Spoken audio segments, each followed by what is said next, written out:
Yeah, that's obvious. Looking historically at World Cup qualification processes, away games always are tricky, regardless of kind of when you play them and where you play them. So home games become important, but just as important for us is that alongside the win, we have a strong performance, because that's what's going to sort of hold us in good stead moving forward. We've been working the last sort of 18 months on making sure that the style of football we want to play is firmly entrenched in the group, and that's the first part of it. We want to play well, and from that, hopefully, the result will follow. How entrenched is that style of play, Ange, now, in your opinion? Obviously, after the Asian Cup, which this was about 18 months ago, we kind of had this as a starting point, and everything we've done in between is to make sure that when we got to this point, we were comfortable with where we're at, and I'm comfortable.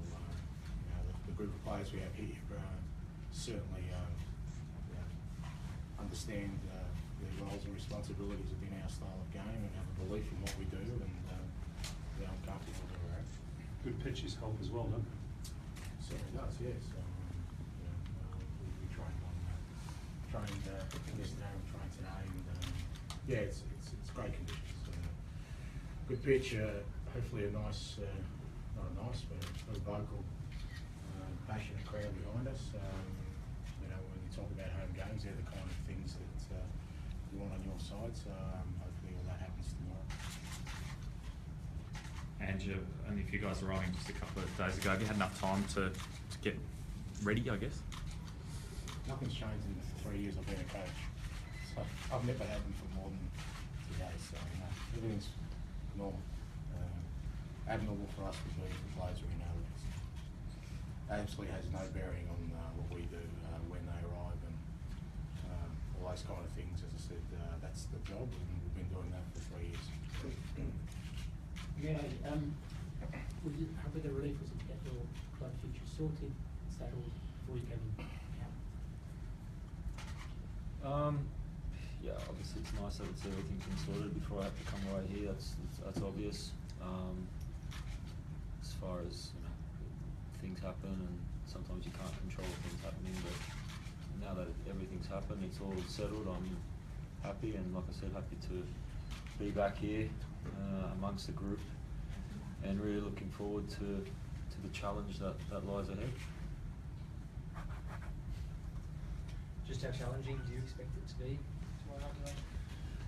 Yeah, it's obviously a team that we've met in the past a number of times, and always provided a stern test. Obviously they've gone through a little bit of a transition with some of their players and some of the most influential figures of their generation have retired, but in saying that, they had a strong showing at the Olympics, and we've analysed them as we have done most oppositions, and we put that stuff into practice today, and hopefully by tomorrow Ed can execute that, and we come away with not only important 3 points, but a performance that was well done. You speak about those important tests in the past. What is it about Iraq, do you think, that has made them so tough against Australia? It's probably hard to put down to one particular thing. Obviously, everyone plays for their national team with a lot of passion every day, no doubt. I just think, for whatever reason, maybe they have to put another gear against us or something like that, but it sort of hasn't taken us by surprise of late, but maybe initially it sort of did, and you have to be mindful of that and respect how they approach things. Ange, for all sorry. Yeah. Rafik Al-Okabi, journalist from Iraq. My question to Angie. Last match between Iraq and Australia, qualifier to the Brazil, Australia suffering with Iraq, in ANZ Stadium. But now Iraq soccer team more stronger than before. So what do you think about the match tomorrow? Australia will suffering again? I wasn't there last time, so it has no relevance to me or this team. We're expecting a tough game tomorrow, as we do with all our opponents. We know Iraq is stronger, and so are we. Sorry, have you studied Iraqi team? And you watched some games? Absolutely, we study everyone. That's why we're a strong team, because we respect every opposition. Every opposition gets equal respect. Nothing changes. And the reason we are where we are, and we're a strong team, and we'll continue to get stronger, is that we'll always pay respect to the opposition. Sometimes the opposition doesn't pay respect to us. It works in our favour. And for all that you've achieved in football, you never actually qualified the senior national team from your World Cup. Obviously, this is your I first haven't had a chance to get Yeah, you haven't. It's Would this be a big feather in your cap? How much of a big personal goal is this for you? Look, I'm beyond feathers in the cap, Simon, and this is not, a personal driving ambition of mine. It was never a driving ambition of mine to coach the national team.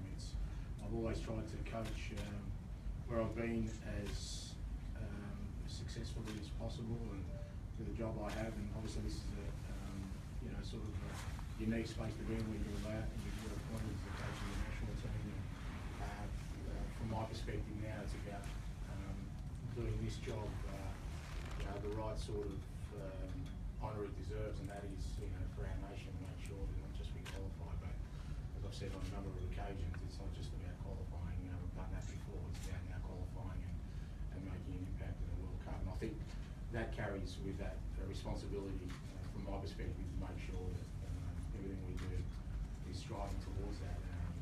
Like I said, from my perspective, over 20 years of coaching, I've gone beyond, hopefully, having to prove to anyone about my capabilities, more importantly, in terms of myself. That's not what drives me. It doesn't drive me anymore. Now it's about, as I said, taking the responsibility I have and making sure that what we create over the next hopefully 2 years is something that lasts well beyond my time. Ange, do you think, after qualifying for the last 3 tournaments and winning the Asian Cup, the sporting public, the soccer fans, sort of take qualification for granted, don't understand how difficult it's going to be? I don't think football fans don't understand. I think we should pay them a little bit more credit. Football fans in Australia are just as knowledgeable as any other football fans. So I think they know exactly how difficult it's going to be, and I don't think anyone's taking it for granted. It's not like we've coasted through, particularly the last one. We had to fight tooth and nail to get there. And it's not that long ago that we didn't get there. No, I certainly don't. I think Australian football is one of the best, as well as intelligence, anyone else. They understand how difficult this will be, and they understand that for us, we're going to have to overcome some challenges. But maybe the expectations, and I hope the expectations of the Australian football public have changed. That, it's not just about qualifying anymore. It's about something greater than that. Hopefully that's what gets people out to come and see us. Is that hopefully we're building something special. And have you got a good idea of who will line up in the game against Iraq?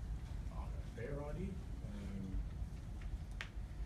We'll see how they train today, and as always, without too much money, get jumped up. Again, the beauty of the work we've done over the last 18 months or so is that I literally got 4 or 5 starting levels I could put out tomorrow, and I feel that confident about all of them getting the job done. So, like I said, I hope we've got the boys going today. This is our first session, just where everyone's in, and make our decisions after that. Any injury concerns, Ben? No, everyone's not all clean bill of health, all playing, all feeling good, and from my perspective, we're all good to go. Ange, who do you identify as Iraq's biggest threat? Who do you identify as Iraq's biggest threat? Oh, look, I think that's kind of not the way we sort of analyse oppositions. I don't think it's about individual threats or one particular aspect. We kind of analyse the opposition as a whole. We know areas where they are strong and other areas where we think we can take some advantages from. you know, our staff have worked hard since the draw. You know, the moment we were pulled out of the pot to be in the same group as Iraq, we've followed everything they've done since. Not just them, every opposition. That's the way we work. Our staff work their backsides off to make sure that we're always well prepared, players and coaches for the opposition, and we'll be well prepared for Iraq tomorrow. And should I get your views on Tim Cahill, big signing, Melbourne City obviously. He's had a pretty strenuous schedule, still got it. Let's get your views on how big this is for our country. His strenuous schedule. He's got a strenuous schedule. Oh, just with the FFA Cup, his soccer is duty. Police, mate. He flew 4 hours here. Ask this guy how strenuous schedule. I think Timmy's going all right. Look, it's great. It's great for the A-League, and you know, we've already said that it's a great move